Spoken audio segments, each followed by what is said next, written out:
les bons exemples en Afrique, oui. Mais je pense qu'on prend le problème mal, en tout cas par le mauvais bout.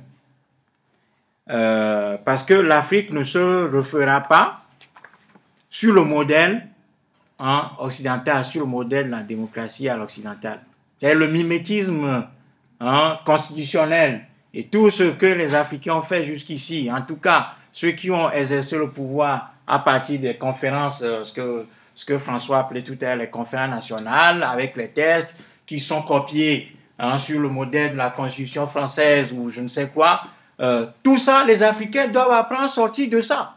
C'est pour ça qu'aujourd'hui, il y a nécessité absolue pour les Africains que nous sommes d'engager ce mouvement révolutionnaire parce que les mouvements d'indépendance de l'Afrique n'ont pas abouti. Ceux qui ont commencé la lutte pour que les Africains redeviennent acteurs de l'histoire et redeviennent acteurs de leur destin, ces gens ont été assassinés. Et tous ceux qui ont continué, tous ceux qui veulent, à chaque fois que quelqu'un veut s'engager sur cette voie-là, il doit être assassiné. Thomas Sankara, les cas les plus récents, c'est Laurent Gbagbo, bon, Kadhafi, etc.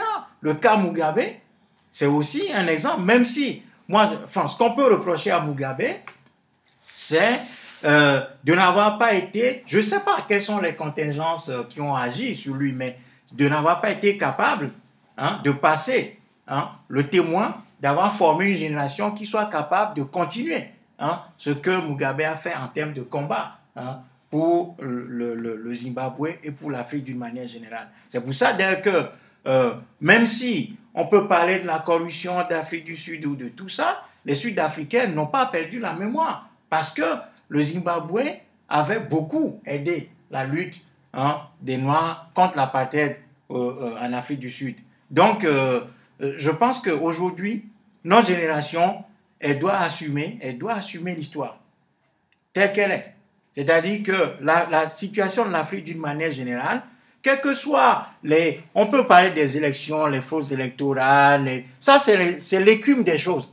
C'est l'écume des choses. Le vrai problème de l'Afrique, c'est que l'Afrique n'a pas encore acquis son indépendance véritable, où les Africains sont acteurs de leur destin. C'est là que le bas blesse. C'est pour ça que nous devons retourner au combat, tels que les Patrice Lumumba, les Sylvanus Olympio,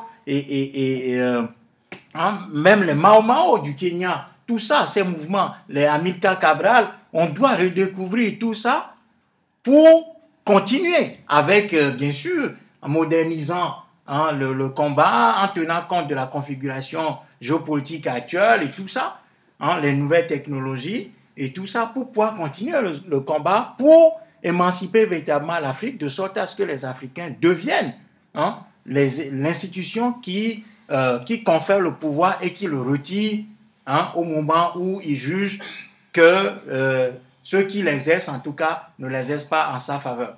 Donc, les bons exemples, ce sont les bons élèves du FMI et de la Banque mondiale. Ça, c'est, voilà, donc le Sénégal, tout ça. Oui, il y a eu alternance. Mais notre problème, c'est pas simplement que le pouvoir passe de Mutombo à Akpogli. Non. C'est pas que le pouvoir passe de Fonya Singbe à X de l'opposition. C'est pas ça le problème. Si c'est ça l'alternance, alors bravo. Parce qu'on l'a déjà eu dans un certain nombre de pays. Mais la situation n'a pas changé puisque on a eu une continuité de politique. Vous voyez? Donc, moi, en tout cas, ce que nous prenons en tant qu'Africains, aujourd'hui, c'est pas l'alternance. C'est pour ça que l'alternance, ça c'est juste le jeu de chaises musicales où on peut remplacer Pierre par Paul à l'issue des élections, alors que le vrai pouvoir reste ailleurs, où la situation reste telle qu'elle. On veut des alternatives.